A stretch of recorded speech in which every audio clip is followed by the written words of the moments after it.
15वां बाब, खुदा का अब्राम से अहद। इन बातों के बाद खुदावंद का कलाम रोया में अब्राम पर नाजिल हुआ और उसने फरमाया, आए अब्राम, तू मत डर, मैं तेरी सिपर और तेरा बहुत बड़ा अजर हूं। अब्राम ने कहा, आए खुदावंद खुदा, तू मुझे क्या देगा, क्योंकि मैं तो बे औलाद जाता हूं और मेरे घर का मुख्तार दमिश्की अलीअज़र है। फिर अब्राम ने कहा, देख, तूने मुझे कोई औलाद नहीं दी, और देख, मेरा खानाजाद मेरा वारिस होगा। तब खुदावंद का कलाम उस पर नाजिल हुआ और उसने फरमाया, ये तेरा वारिस ना होगा, बल्कि वो जो तेरे सुलभ से पैदा होगा वही तेरा वारिस होगा। और वो उसको बाहर ले गया और कहा कि अब आसमान की तरफ निगाह कर, और अगर तू सितारों को गिन सकता है तो गिन। और उससे कहा कि तेरी औलाद ऐसी ही होगी। और वो खुदावंद पर ईमान लाया, और इसे उसने उसके हक में रास्तबाजी शुमार किया। और उसने उससे कहा कि मैं खुदावंद हूं जो तुझे कस्तियों के ऊर से निकाल लाया, कि तुझको ये मुल्क मिरास में दूं। और उसने कहा, ऐ खुदावंद खुदा, मैं क्यों कर जानूं कि मैं उसका वारिस हूंगा।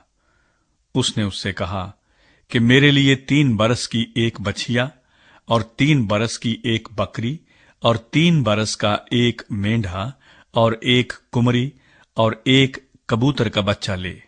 उसने उन सबों को लिया और उनको बीच से 2 टुकड़े किया, और हर टुकड़े को उसके साथ के दूसरे टुकड़े के मुकाबिल रखा, मगर परिंदों के टुकड़े न किए। तब शिकारी परिंदे उन टुकड़ों पर झपटने लगे, पर अब्राम उनको हंकाता रहा। सूरज डूबते वक्त अब्राम पर गहरी नींद गालिब हुई, और देखो, एक बड़ी हौलनाक तारीकी उस पर छा गई। और उसने अब्राम से कहा, यकीन जान कि तेरी नस्ल के लोग ऐसे मुल्क में जो उनका नहीं परदेसी होंगे, और वहां के लोगों की गुलामी करेंगे, और वो 400 बरस तक उनको दुख देंगे। लेकिन मैं उस कौम की अदालत करूंगा जिसकी वो गुलामी करेंगे, और बाद में वो बड़ी दौलत लेकर वहां से निकल आएंगे, और तू सही सलामत अपने बाप दादा से जा मिलेगा, और नहायत पीरी में दफन होगा। और वो 4थी पुश्त में यहां लौट आएंगे, क्योंकि अमूरियों के गुनाह अब तक पूरे नहीं हुए। और जब सूरज डूबा और अंधेरा छा गया, तो एक तनूर जिसमें से धुआं उठता था दिखाई दिया, और एक जलती मशल उन टुकड़ों के बीच में से होकर गुजरी।